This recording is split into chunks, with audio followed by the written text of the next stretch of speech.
Welcome to Burlap Teachers. Enjoy the video. You'll start by confirming your OS and CPU architecture so you grab the right installer. Next, decide whether you want System Python or an isolated environment. Isolated avoids permission issues and keeps projects separate. Now download the official installer or open your package manager terminal.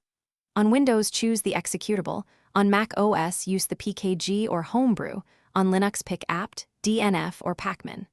Once done, prepare to run the installer with admin rights or the package command. Run the installer and enable add to path on Windows, or install via sudo apt install python 3 or brew install python on Mac OS. After installation, verify with Python version and pip version. This confirms executables and path.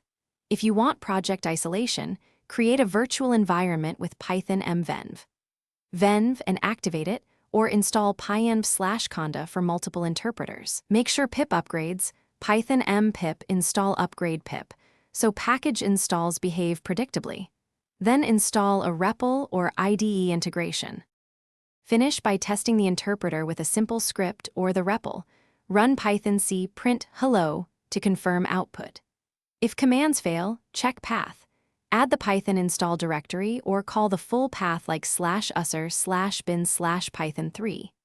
If module imports fail, ensure you're in the correct virtual environment and reinstall packages with pip install force reinstall package. One key troubleshooting tip: mismatch between system and virtualenv interpreters is common.